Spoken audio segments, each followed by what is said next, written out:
Salut et bienvenue. Aujourd'hui on va s'occuper des betteraves et des carottes. On va replanter des graines pour les deux.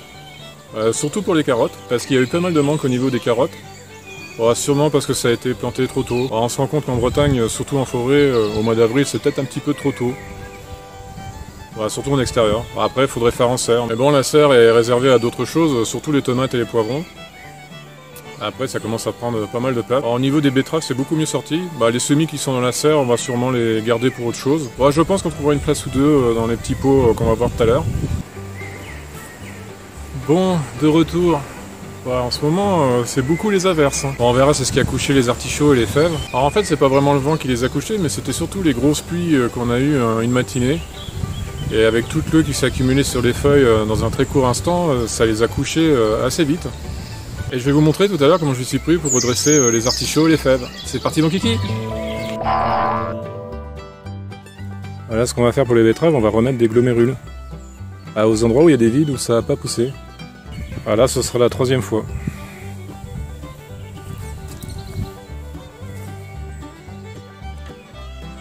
Voilà, c'est la deuxième vague celui-là, qui a été planté il y a un peu plus d'une semaine. Ceux-là c'est plus de 2 semaines.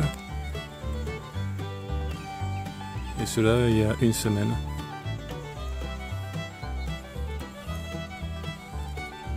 On peut faire ça jusqu'au mois de fin mai. Ça va, ça fait une bonne marge. Je pense que tout comme les carottes, on plantera début mai les betteraves. Parce que sinon ça fait trop tôt pour la région de Bretagne. Je me suis fait avoir un peu avec la chaleur. Je pensais que ça allait continuer. J'aurais dû m'en douter, ça a fait un peu ça l'année dernière aussi. Bon, normalement on devrait réussir à rattraper le coup.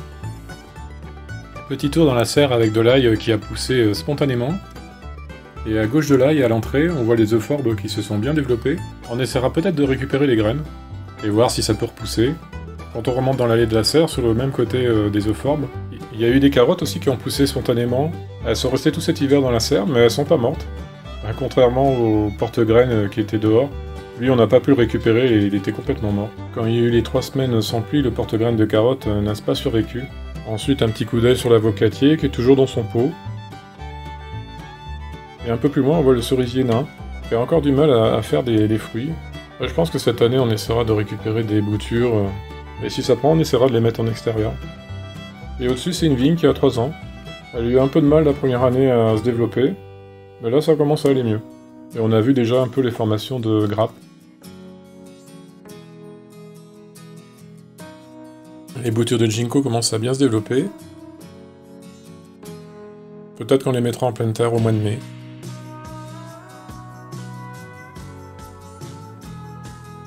Et derrière les boutures, au bord de la serre, c'est des poivrons qui ont été plantés en pleine terre cette semaine. Alors ça c'est un basilic qui a été gardé dans la maison tout l'hiver. Et derrière c'est des camomilles qui viennent d'être transplantées. C'est pour ça qu'elles ont l'air un peu ramollies. Tout comme le céleri rave aussi qu'on commence à transplanter dans des pots individuels. C'est une petite pousse de tomates de Quimper. Et là c'est les fameuses pousses de betterave qu'on a fait en plus au cas où il y ait trop de manque dans la parcelle à l'extérieur. Mais je pense qu'on va sûrement en mettre 1 ou 2 dans les pots qu'on voit en ce moment. Alors là c'est le premier avec la fève qui commence à se développer. Il y a un peu de persil sur le bord. Et la tige qu'on voit en bois là c'est un genêt. Et qui commence à bien partir en fleurs. Là on voit le deuxième pot et il y a les radis qui se sont bien développés. Et par contre lui le genêt il est un peu plus dénudé. Mais ce qui est encourageant c'est qu'il fait pas mal de pousses. On les voit là les petites pousses.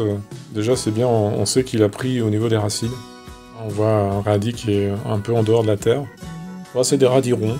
En fait j'ai récupéré les radis qui étaient en butte parce qu'ils commençaient à pas mal se faire manger. Alors là on voit le premier rang qui a été fait en bas. Enterré à peu près un peu moins de 2 cm. En fait c'est pour boucher les endroits où il y a eu des manques. Là maintenant on va faire celui-là.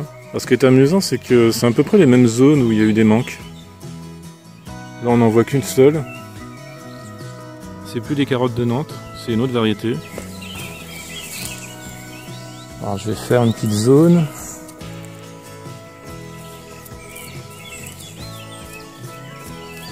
Je fais juste une petite saignée avec un bâton. Là on voit qu'il n'y a rien qui est sorti. Ouais, sûrement pas assez chaud. On va essayer de faire un petit peu moins de 2 cm. Voilà, on va mettre les graines. Ouais, je vais en mettre beaucoup plus que l'autre fois. Et maintenant, on va mettre la terre noire.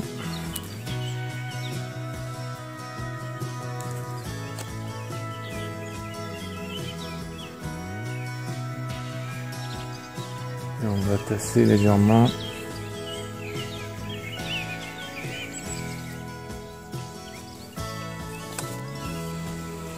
Bon ben voilà à peu près l'idée, il y a encore quelques endroits à faire. Alors, malgré la chaleur, c'était un peu trop tôt. Parce que là ça fait à peu près 2 semaines qu'on voit les semis qui sont sortis. Et puis depuis ce temps-là, ils se sont pas trop développés. Et je pense que c'est vraiment dû à un manque de chaleur. Après quand ils restent petits comme ça, c'est le repas favori pour les limaces. Là par contre sur le carré dégagé, je trouve que ça a beaucoup mieux fonctionné.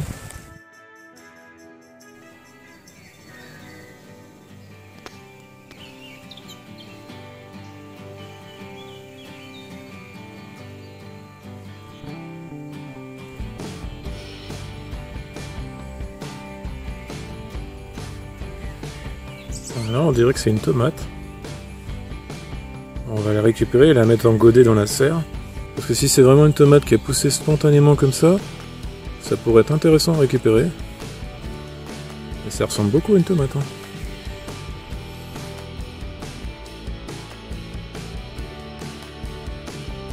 Hein. D'ailleurs c'est ce qu'on va faire en vitesse. Là j'ai pris un godet et puis je vais sortir la petite tomate. Enfin ce qui ressemble vraiment à une tomate. Ça va être sympa comme ça, après on va avoir la surprise. Quand le plan va se développer, on verra bien ce que c'est.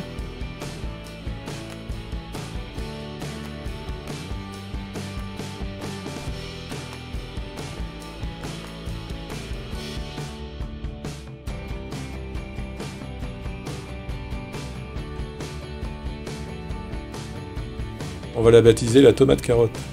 Je me demande bien quel genre de fruit ça va faire. Avant de vous parler des plantes qui ont besoin d'être dressées avec des piquets, j'avais envie de vous montrer le pommier qui est tout au fond. On est assez content parce que cette année, on trouve qu'il est très fleuri. Le premier plan qui a subi les intempéries, c'est celui-là des betteraves. On a vraiment été obligé de lui remettre un piquet. C'est un petit peu mal tombé parce que ce porte-graines, il s'est retrouvé en bord de butte et il n'avait pas trop de support. On est déjà content, il a bien résisté tout l'hiver. Par contre, l'artichaut, lui, il a vraiment souffert et là on le voit pas sur les images, mais on l'a redressé et puis il n'a pas repris. Alors on verra les prochaines vidéos, il va pas rester grand chose niveau artichaut. J'aurais dû penser à lui mettre un tuteur, je pense qu'il aurait sûrement pas cassé. Ça a été un peu mieux avec les fèves qui heureusement sont pas trop hautes.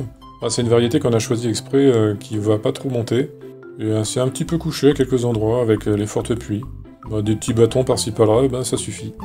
Voilà à peu près ce qui s'est passé les derniers jours d'avril et les tout débuts de mai. L'année prochaine, on va tenir des leçons de ce qui s'est passé cette année. C'est sûr que même s'il fait chaud, 20 degrés ou plus, on ne sera pas tenté de planter des carottes ou des betteraves. On va vraiment attendre le début mai. Début mai, je pense que c'est ce qui est le plus raisonnable dans cette région. Surtout ici. Comme on a vu, même les betteraves, c'est possible, ça pousse. Mais après, ça a tendance à végéter. Ça grandit pas si vite que ça parce que ça manque vraiment de chaleur. Et quand ça reste trop longtemps en petit sémique pour les carottes ou les betteraves, c'est une cible facile pour les limaces ou les escargots. Mais bon, les escargots, franchement, de ce côté-là, c'est plutôt bien géré. On en a vraiment presque pas, on peut même dire qu'on en a pas. Après, on a tout le mois de mai pour récupérer au niveau des carottes. Et on se rend compte que le carré de carottes qui est avec la terre nue, ça pousse beaucoup mieux que par rapport aux carottes où les fougères sont intercalées. Mais je pense que dans notre région, la méthode qui serait la mieux adaptée, ce serait où la terre est à nu. J'aime pas trop cette façon de faire, mais bon, si c'est la seule avec les carottes et que ça pousse vraiment bien, on peut faire que celle-là. Après, peut-être qu'il faudra que je fasse une densité plus haute là, parce qu'on voyait qu'il n'y avait pas trop encore de carottes. Mais j'essaierai d'en mettre plus la prochaine fois. Là, le prochain carré qu'on va faire, c'est celui-là qui est à côté. Et on mettra beaucoup plus de graines par rapport à la surface qu'on a faite avant. Et je pense que si c'est bien dosé, on pourrait avoir presque une couverture de sol, mais avec les fans de carottes. Si on a une bonne densité au niveau des carottes, ça pourrait le faire. Et comme ça garderait l'humidité et qu'elle reste tout l'été. Voilà en gros tout ce qu'il y a à voir pour cette semaine. Merci d'avoir regardé la vidéo, prenez soin de vous et à bientôt.